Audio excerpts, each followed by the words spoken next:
Registered Phenomena Code 512. Object Class Beta White. Neutralized.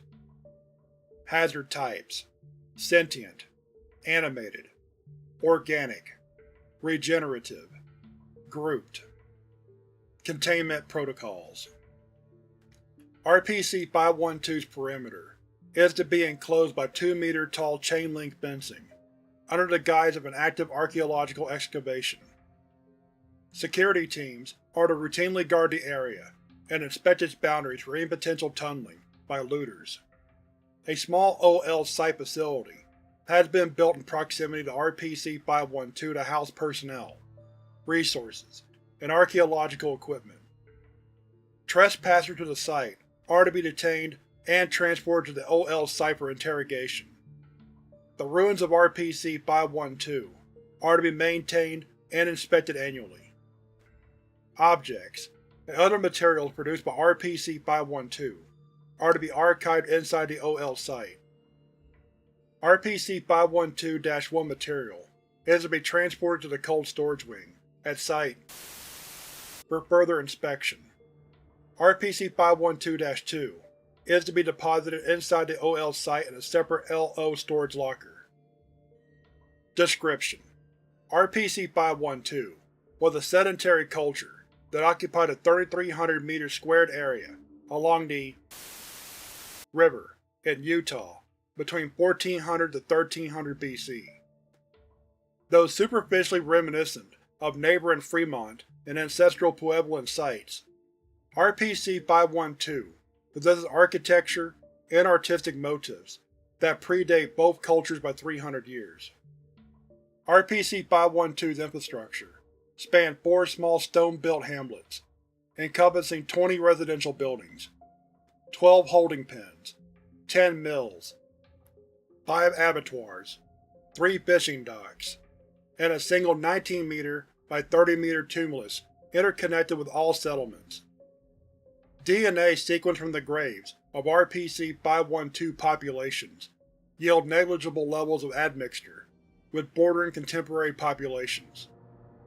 Grave sites among all settlements possess little to no foreign goods. This has led authority archaeologists to believe RPC-512 was a deeply isolated community. Material records suggest RPC-512 was an unusually stratified society compared to proximate cultures of its period, sharing a single ruler priest between all 4 villages, who resided within and whose belongings were entombed exclusively inside the barrow. Various pieces of regalia belonging to the ruling caste can be found inside individual stone tombs, though all graves excavated thus far reveal no visible human remains. Clothing retrieved from the burials display extreme signs of wear and damage, with substantial sections missing entirely. Most deformations begin from the inside, pushing outwards. The attire bears possible signs of ritualized cleaning before entombment.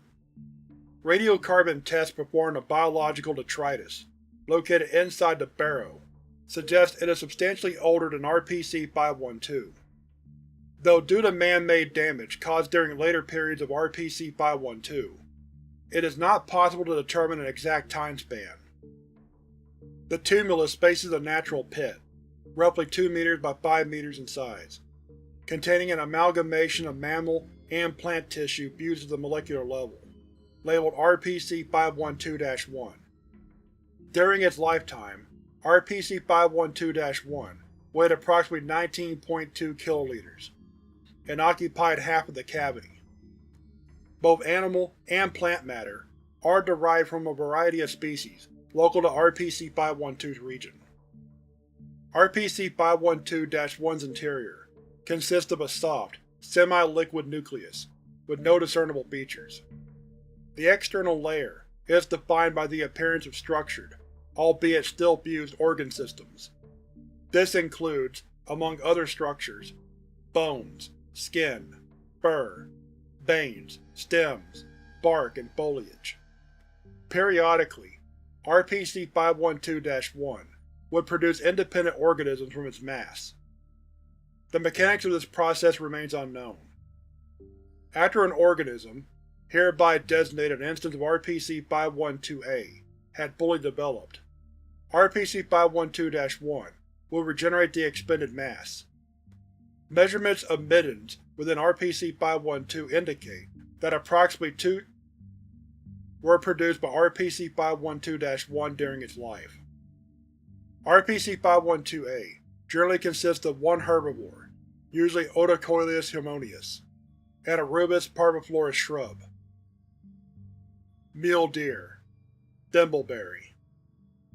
RPC-512-A are invariably malformed, due to their production by RPC-512-1, exhibiting supernumerary limbs at varying levels of development. Most organs found in RPC-512-A are deviated. Bodies of similar organisms are fused randomly throughout the body, occasionally forming conjoined lifeforms. Vegetal matter is connected to the skeletal tissue via a bulbous root formation, attaching itself to the circulatory system and exchanging nutrients between the mammalian and vegetable body. Despite nourishing exclusively on animal-derived nutrients, the wood and fruit of RPC-512-A were identical to their non-anomalous counterparts.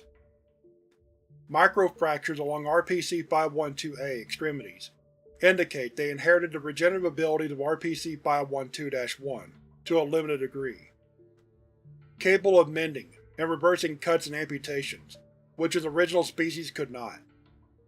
Osteological analysis of RPC-512-A denotes specimens had an extraordinarily low life expectancy, with approximately 51% of RPC-512-A instances dying before the age of 3, due to the inborn disfigurement of their organs. Despite this, RPC-512 subsisted almost exclusively from RPC-512-A during its existence, owing to the previously mentioned self-replicating capabilities of both RPC-512-1 and its produce.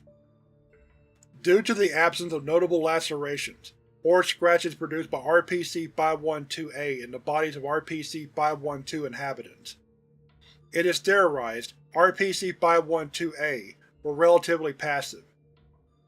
Research personnel has yet to determine if said passivity is due to a psychological quirk of RPC-512-A or inability for self-defense as a result of its malformed anatomy. Common artistic depictions among pottery and murals of RPC-512 feature a singular, large humanoid figure, most likely a chief or figurehead, encompassed by an outward spiral of RPC-512-A specimens, flanked by a line of smaller figures. It is hypothesized RPC-512's ruling caste had some form of control over RPC-512-1. RPC-512 experienced a sudden decline circa 1480 BC, primarily due to the expiration of RPC-512-1. The cause and time of death are currently unknown, although it appeared to be considerably sudden. It is estimated RPC-512-1 died in the course of 1 year. However, closer inspection of its dead cells show it could have occurred in a single day. The lack of RPC-512-A supply provoked a severe crisis among RPC-512.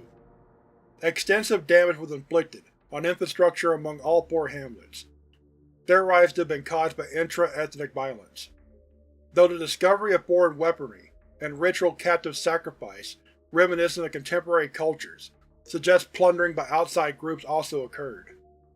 Shortly thereafter, all RPC-512 settlements were completely abandoned.